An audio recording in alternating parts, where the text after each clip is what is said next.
Welcome to the Alain Elkann interviews, an unprecedented window into the minds of some of the most well-known and respected figures of the last 25 years.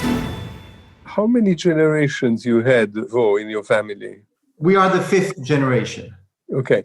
Alexandre and your two siblings, Jean-Charles and Ascanio, are now running. You belong to the fifth generation and you're running the Chateau de Vaux-le-Vicomte. That came into your family, if I am not wrong, it came into your family in 1875 through Alfred Sommier, who bought it and since then belonged to your family, right? Yeah, absolutely. That's right. You were instead a mountain man. You were for almost 20 years a mountain guide and climbing mountains and having explored mountains all over the world. Why did you go back to Vaux-le-Vicomte, which is a completely different life? Yes, absolutely. It was definitely a 180 degrees turn, if I may say. But I did choose the mountain. It was a way for me to escape the family background, the aristocracy, my studies and fellow students that I thought were quite boring. And it was not that I felt superior, far from that. I think it was going to the mountain was also a way to tell my parents and to tell to myself, I don't want this life. I want something more adventurous. And it was the suite of adolescent crisis. So it's a post-adolescent crisis that lasts almost 20 years. And I was turning my back to Vaux-le-Vicomte during all those years. And suddenly, my brother was working at Vaux. My father was aging. Vaux belonged to my family for almost a century and a half. It is an absolutely magical and very special place. Why am I still turning my back to it? And I got injured while skiing with some clients. I took some time to think about the future. After almost 15 years, I thought the guiding was quite of a dangerous job. Am I going to follow on this kind of job until I'm 60? I'm not sure at all. What about changing life? And I saw this kind of huge shade of the chateau, in front of me and telling to myself, why don't you just face it? And I used the word family duty, which was, I guess, the case at the time. I felt it as a family duty, but not today, definitely not. It's definitely part of our generation. And I was very pleased to be part of the adventure. The Chateau de Vaux-le-Vicomte was an amazing wedding gift to your father and your mother, your Italian mother, Cristina, when they married. What was it, in 1967 or something like that, no? They received the castle. But can you resume in a few words, why is Vaux-le-Vicomte historically such an important place? Absolutely. And usually, actually, the one that knows what is Vaux-le-Vicomte about, they are a victim of the myth and huge legend, about the jealousy of the king towards his minister of finance, and he put it in prison because of this lavish party, which is definitely not the truth or only the truth. But anyway, so Vaux-le-Vicomte, I think, is really important because Fouquet wanted to have the most beautiful house ever, and he wanted to have something. So Nicolas Fouquet, who was the superintendent of finances of Louis XIV, right? He bought it in 1641, right? He bought it in 1641. He inherited the land from his father. It was a strategic place between Fontainebleau, where the king was spending the summer, and Vincennes, where Mazarin, the prime minister, was living. So he had two passions in his life. First, the arts, and second, the power. And he wanted to be as close as possible to the king and to the power because he had a huge ambition. The guy had his motto, to which height shouldn't I climb? And his coat of arms was a squirrel. So we are definitely in front of a very ambitious little animal, very witty, charming, and intelligent. And he's going to blow the mind of everyone, first by his intelligence, and second by Vaux-le-Vicomte, because Vaux-le-Vicomte was something so new, so innovative, that nobody had seen before such an estate. that yes, during the party, people were just blown away by the beauty of the place. Party that was given to celebrate the king, right? Well, it The was 17th of August, 1661, right? yes, but it was more to inaugurate the place. And during the party, he even said, like Fouquet said to the king, you know, this place, Vaux is yours. I give you Vaux. Like he had a worship, the king. How do you say that? You know, towards a god. And he didn't realize at all, and that really is so surprising from someone that was so intelligent. He was so naive regarding the king because the king had like something like 20 years of difference. And the king could have been his son. And he always knew the king as this dancer, the party animal, we would say today. He just loved women to dance and to hunt. But he definitely didn't understand the personality of the future Louis XIV, the absolute king of France. So the destiny of Fouquet was sealed 3 months before the party. And this is very important to know and to write, dear Alain, if I may, is really to tell that it is the king knew about Vaux-le-Vicomte way before the party. And the crucial character on this story is Jean-Baptiste Colbert. That was also a very ambitious man that was running, as well as Fouquet, to replace Mazarin, who died. Mazarin died on the 9th of March, 1661. But way before, Colbert tried to convince the king that Fouquet was the bad guy, that Fouquet was stealing on the cash of the king, that Fouquet was raising an army to overthrow the king, etc., etc. Some were true. Some, and the huge majority of what Colbert was saying was a huge exaggeration and was also a way to draw a veil on his own wrongdoings. And, you know, at 13 years old, he had to flee, go away from the Louvre because the powerful people of France were trying to overthrow him. And he flee and went to Saint-Germain-en-Laye, this old castle with no chimneys, no fireplace, no bed, no furniture. And he was traumatized by this episode. And when Colbert is telling him, be careful about your Fouquet, be careful about your Minister of Finance, who is part of those financial people, powerful people that want you out, he suddenly thought, what about if Colbert was right? What about if my dear friend Fouquet, to whom I offer a whole forest for his chateau to build his garden and chateau, to whom I'm very close by because he's getting all this money for me to be able to finance my soldiers and all my wars, what about if Colbert was right? So he got convinced 3 months before the party, and both of them, Colbert and the king, decided to put up a plot and decide to organize the arrest of Fouquet right after the party. So the date of the arrest was chosen 3 months before the party. This beautiful Vaux-le-Vicomte was built by the architect Louis Levaux with the landscape architect André Lenôtre and with the help of the painter and decorator Charles Lebrun.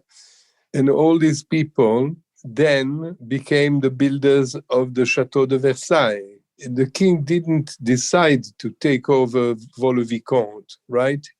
He left Vaux-le-Vicomte, then took some furniture and things, and then used the same people to build Versailles, gardens and castle and all that. Yeah, the thing is that I think the most important lesson that the king, Louis XIV, took from Vaux-le-Vicomte and from Fouquet is that as the Medicis, you know, Fouquet used the art as a propaganda to tell the world and to tell the court and the king that he was tasteful, rich, and that he had some influence, you know, for the country, for the taste of the art, etc. And the king did exactly the same thing at a scale that was much, much larger with Versailles. He just showed to the world and to the whole of Europe, at least, you know, how powerful, you know, who was the boss. He was able to build such an amazing palace that, you know, it was also showing his talent and his influence and his power. So I think that is what was quite important between those two, more than the jealousy, you know. after all this old legend and history, right? Vaux-le-Vicomte is a sort of model for Louis XIV then to build the very famous Versailles. Your father was given the gift of this amazing castle, right? One doesn't maybe understand what does it mean to inherit privately something like that normally belongs to the state. And the legend says that I think your parents went to England to see another kind of castle, Chatsworth, and spoke to the family of the Duke of Devonshire in order to understand how could one run such a place.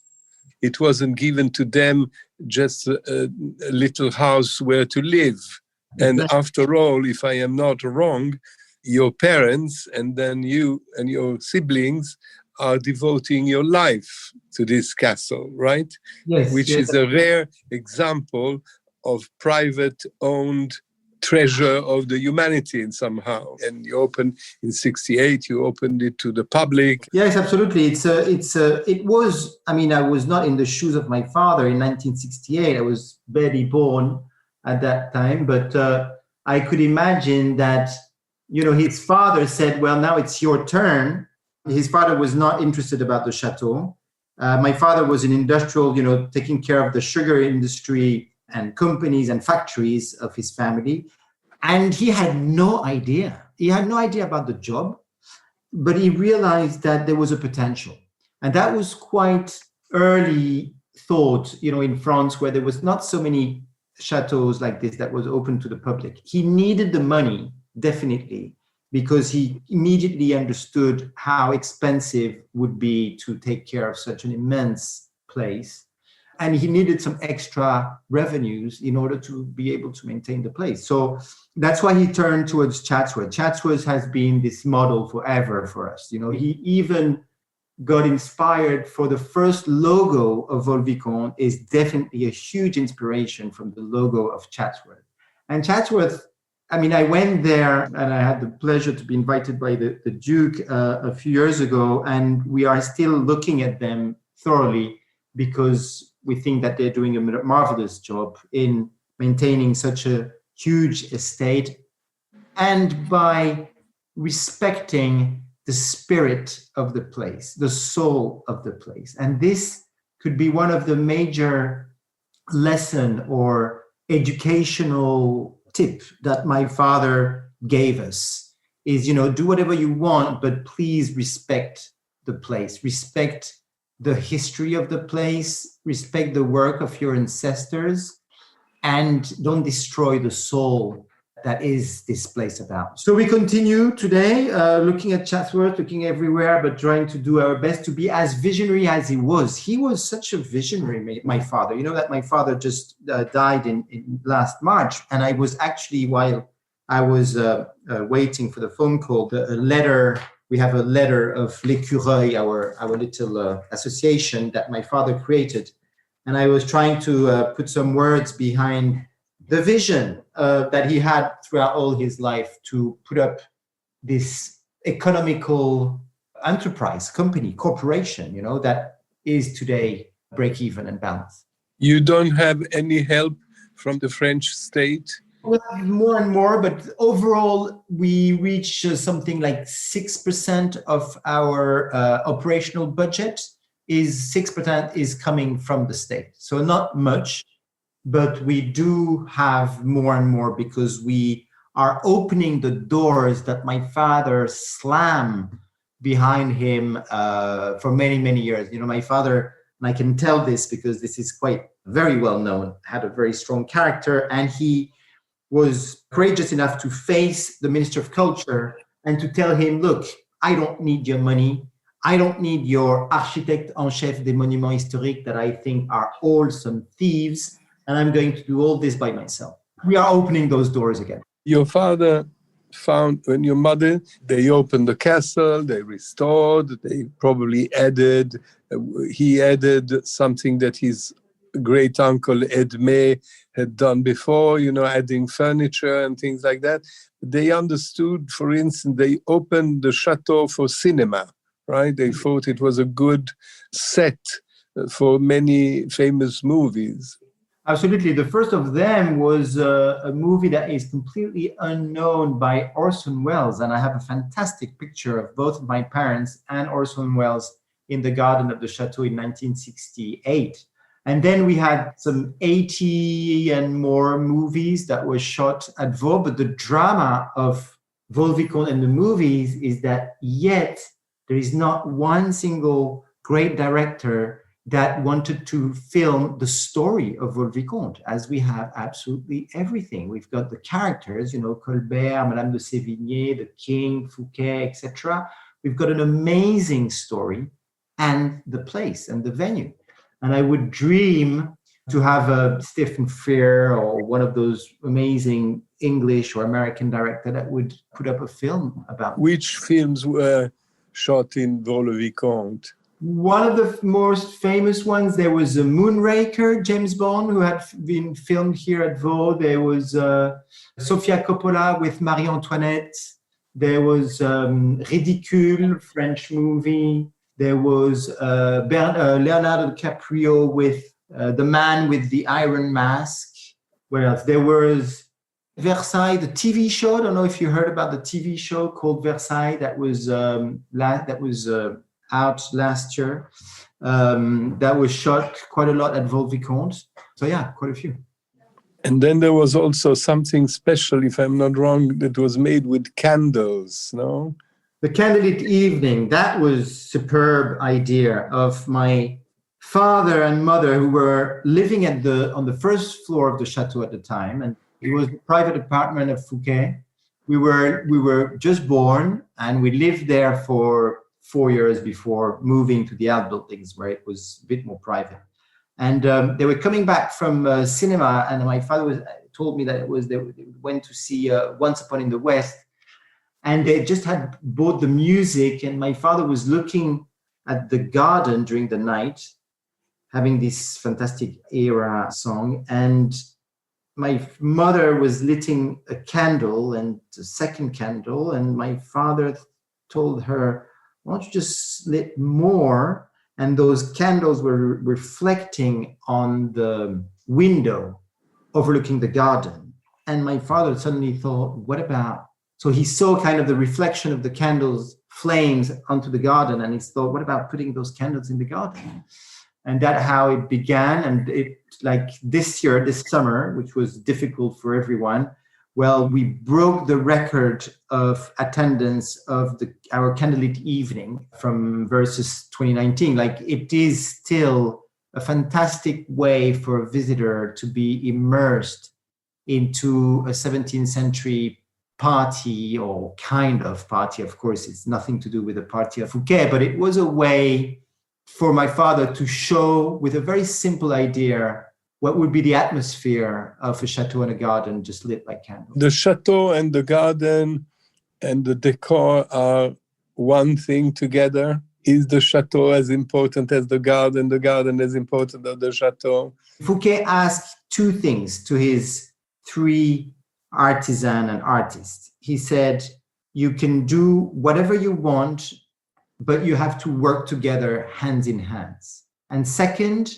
you can do whatever you want as long as you are as bold and innovative as possible. And this is the result of what is Vaux-le-Vicomte today. It's a harmony between the architecture and the garden, and it's the right proportions that bring such a serene and perfect environment. And people today, without any much education about history or architecture, like, they feel this because they are in such an harmonious place, and they feel serene almost being and wandering in Vaux-le-Vicomte. And this is a perfect example of the Baroque time, right? The building and the gardens. How many people take care of Vaux, and how many visitors, not maybe this year, but in a normal year, would come to Vaux? We have to say, that it's not very far from Paris. It's 1 hour. It's 1 hour from Paris by car, and we have Not this year, unfortunately, because of the crisis, but we have a shuttle and a train. So a train and then a shuttle that links Paris to Vaux-le-Vicomte in less than 1 hour. We have 75 people working at Vaux-le-Vicomte, and we have 300,000, a bit more, 330,000 visitors a year.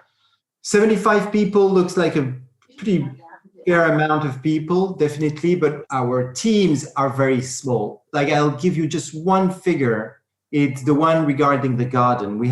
So the estate in total is 1,200 acres or 500 hectares, 33 hectares of garden and only 8 gardeners. And that is, I think, also a record. Like, I don't know many other places. And that would have such a modest team to maintain such a huge gardens. Is it considered one of the most beautiful and important gardens in France? It is considered as the pioneering work of French formal garden. So it might not be the first French formal garden, but it's the most important one. And it's the model from which all the other gardens are going to be inspired from. The first one would be the Versailles one, the garden of Versailles. So it is definitely the definition. Le Nôtre wrote the grammar of the French formal garden at Vaux-le-Vicomte. You obviously did many different jobs in Vaux-le-Vicomte since you came there in 2012. They say that you consider, rightly maybe, that Vaux-le-Vicomte is not enough known, is not well known enough in France and also around the world. Then you have created the Friends of Vaux-le-Vicomte, French, and then the American Friends of Vaux-le-Vicomte.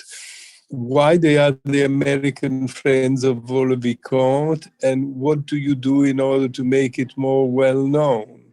Good question. 2 little excuses, if I may, in order to explain this relatively unknown Vaux-le-Vicomte. First, because it's not a royal palace. And second, because it is quite isolated. You know, Fontainebleau, which is just 20 minutes from Vaux-le-Vicomte, is way more well known, mainly in foreign countries, internationally, because it is taught at school. You know, I'm sure that in Italy or in England, you know about Fontainebleau because it was the house of the kings. Vaux-le-Vicomte was just the house of a minister. So that's a little bit of an excuse. Then I guess we didn't do a proper, good enough job to make ourselves more well known. And why I go to the United States is first because we have an aunt from my mother's Russian side of the family who lives in New York for many years, and she was in charge of the New York City Ballet fundraising. She kept telling my parents, when are you going to create your own American Friends? And it was very difficult for my parents that were at one point living in the Chateau, not open to the visit. And they were living there as, you know, a family that was enjoying their own fortune and wealth and Chateau. And suddenly my father opened to the visit and the cost is huge and we need some private funding. And I arrive. So, you know, for my parents, it was very difficult to hang the hands and to beg. You know, fundraising and doing some fundraising is in a way begging some money for some money because we don't have enough to maintain the Chateau. So it was very difficult for them psychologically to be in this position. So when I arrived, I was the perfect person to be in charge. So my aunt just said, you know, you have to do that. And that is actually one of the main reasons I returned to Vaux-le-Vicomte, was to be in charge. I mean, to create this fundraising development department and create the International Friends of Vaux-le-Vicomte. And what I do is that I try to convince the Francophiles, at least the Francophiles, to come to Vaux, because you cannot convince the whole of America because it would cost a huge fortune of publicity, advertisement, press, etc. So I try to convince the Francophiles by going to the States and giving conferences and lectures. Otherwise, we have still, you know, out of our 300,000 visitors, 25% are from foreign countries, internationals. And the first ones until last year were the Americans, Last year, the Chinese became the first one. It's still on the very modest figures, but we can see the change there. Is it enough of a job for three brothers to take care of a chateau? I mean, how does it work in a family? People never think about places like that as owned by a family, right? Normally think this Malmaison, Fontainebleau, whatever, these are museums or gardens open to the public that people visit, and they think that the state, after all, Lebrun, if I'm not wrong, he also did the Tuileries gardens, right? The public gardens. Le Nôtre, yeah. Le Nôtre, yes. And Versailles is a public garden. So what is your real job? And what happens there? Are you organizing events? Are you yourself there because people like to see members of the family, like a real chateau? How is it? And besides keeping the castle, do you make enough money to live with it? Is it a business? These are very good questions and important matters. So to answer your last one, it's been, the chateau lost some money, and my father had to sell quite a lot of pieces of art of the 18th or 19th century that was not part of the decor that my father wanted to show to the public, which is the house of Nicolas Fouquet. So that's how he financed a lot of his restoration works. Today, we have enough visitors and events and private funding to be able to finance the operational budget, which is of 8.5 million euros. So we balance. When you say private events, what does it mean? It's the rental space. So we rent to cinema, to seminars or corporations, and to private people who want to do a wedding or a celebration or a dinner or a party, whatever. It varies a lot from one year to another, but it's between 500, half a million to €1 million in terms of... And one of your brothers is taking care of that? Yes, well, the way we are organized is that we all have our little specialty. So my younger brother who joined us, Ascanio, joined us in 2015. He's the boss because we needed a boss. Le chef, le patron, he's the patron, and he's good at it because he's good with finance. He's very good with finance, and he definitely took the measures for Vaux-le-Vicomte to break even, which was our number one priority. There was still a little bit of money from the sommier, my great-great-grandfather. There was still a little bit of their money some years ago, but now, there is no more. So it was for us an obligation to break even. And we do for the last 5 years. We do, but it is not enough. We put only 1 million, 1.5 million into restoration. We should put the double. We should double this figure. So we definitely need to increase our number of visitors and our revenues in general. So my brother Ascanio is in charge of finance and the different events, the public events, such as the candidate evening. We are working on the La Fontaine, Jean de La Fontaine events for next year because it's going to be the 400th anniversary of La Fontaine.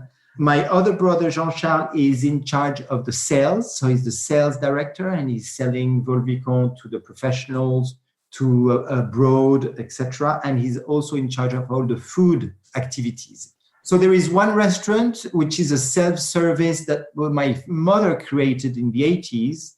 But then we put up also a restaurant during the candidate evening every Saturday, al fresco, on one of the terraces of the garden, overlooking the Chateau. And this is very successful. Like, it's fully booked from the very beginning of the season all the way to the end of the season.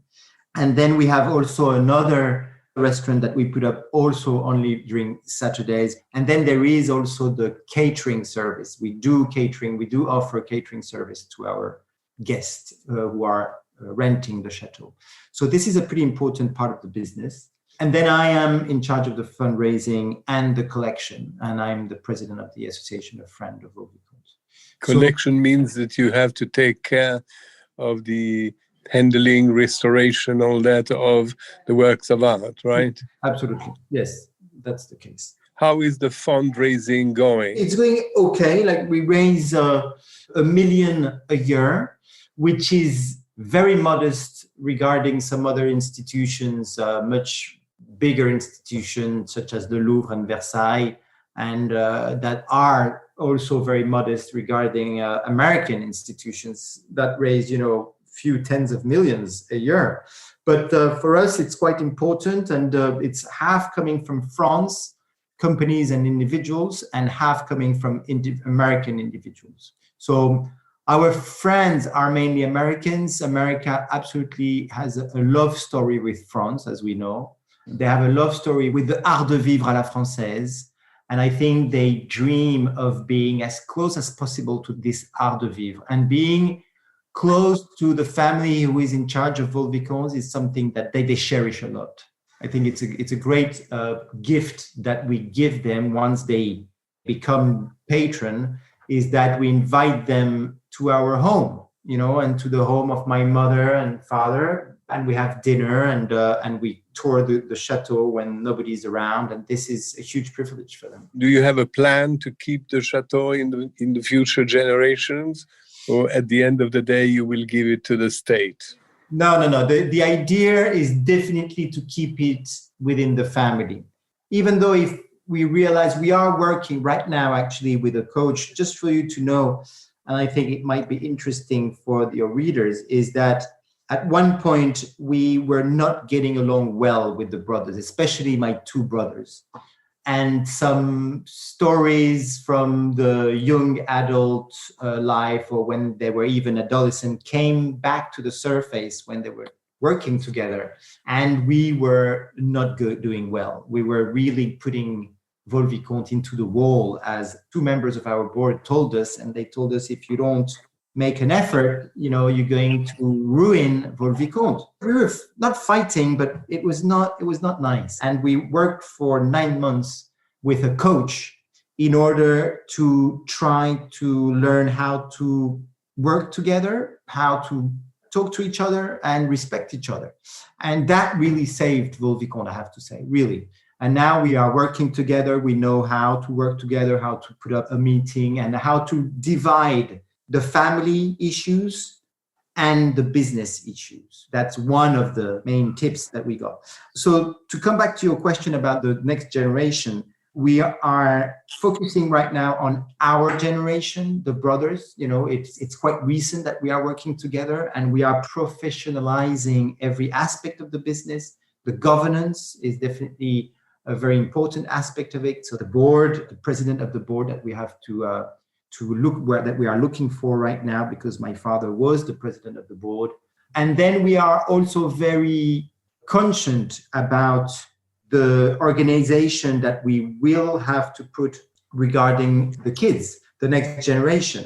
It is something that we are talking right now, actually, and we know that we are going to define some rules through which one will decide if one of the great children or one of my nieces or nephews will be able to work and to have responsibility. There's going to be a series of rules that will have to be fulfilled for one or more than one would be able to work. Because it's true that, you were asking me also if it was enough to be three brothers and if we were making a living. It's a good question. First, there's definitely way enough job for the three of us, and it's a full-time job that we are all taking here. We distribute a wage to the three of us, so we have a wage, very modest. And the question that my brothers didn't answer yet is, are you happy with what you earn, in terms of the education you want to give to your children, to the trip you want to do, et cetera, So definitely the development of the company is an objective to fulfill what we want to do about Vaux-le-Vicomte, but also our own lives. So it is interesting to say that a castle that was built so many years ago for other purposes is still in one family, and it is the center of your life. Your siblings were also working in banking or different fields, and you all decided to join forces in order to keep this chateau. We were touched by the magic of this place, by the spirit of this place. I think that if it was a small chateau lost in the middle of the countryside of France, perhaps, I don't know, but perhaps we wouldn't have had this, the three of us, the idea of going back to our family place and take care of it. Because it is Vaux-le-Vicomte, because it is something that really feed and nurture our passion. We all are absolutely passionate, as my father was, about this place. Do you have new inventions? I mean, your father decided to do the candles, the cinema, you opened to the American friends, you have now different kind of restaurant and catering. Is there anything else that you have in mind that you could do with a chateau like that? I will tell you only about two things. One that just happened a year and a half ago. We put up this 3D sound journey. So it's a mix of technology and heritage. We wanted to make this visit more exciting and more immersive so people can understand better what was going on at the time of Fouquet. And it's a headphone, very high definition sound. And we erased and removed all the proposals that were implicating a screen. We didn't want any screen in the chateau because it's such a big challenge for young parents to deal with the screen time of their children. So we record with some comedians, some of the Comédie Française, the history of Fouquet with the characters of La Fontaine, Molière, Fouquet, Colbert, Leroy, etc. So the visitor is listening to the story of those comedians, triggered when he's passing from one room to another room. So it's a way for us to also inspire our visitors with l'audace du grand siècle. L'audace du grand siècle is really our phrase, our motto. It's to show what was the audace of the grand siècle at the time, architecturally, artisan, etc., etc. So that is one thing. The second thing is the restoration of the Grand Salon, this oval room, and that is going to begin in January. And in September, we will project with a mapping video technology the sketches of Charles Lebrun that are at the Louvre today, and that was supposed to become the fresco, the largest fresco in France at the 17th century, that would be painted on the cupola of the Vaux-le-Vicomte. But Fouquet got arrested, no more fresco, but we have those drawings. So we're going to project those drawings onto the cupola. Do you think that in the France of today, with all the problems there are, and all the, the things we know, it is important to keep the memory of the past? And do you think that there's something left in today's France of this spirit of beauty, of quality of life, of elegance, of mixing arts, crafts together? Do you think this still exists in France? We definitely went through a phase in the year 2000, I would say, where we were between two periods of time. The one in the 50s, 60s, 70s, 80s, where people were just visiting a beautiful garden and a beautiful chateau for the sake of it and for the beauty of it. But then people were becoming more and more demanding about what we could offer. And visiting a chateau was just the most boring thing ever. Nobody wanted to visit a chateau except Versailles, Chatsworth, and and maybe Chenonceau or Chambord. And today, thanks in France at least to Stéphane Bern, that you might maybe heard about, but he's our Monsieur Patrimoine that the President Macron chose to find some money actually for the heritage, for French heritage. And French heritage became a fashion.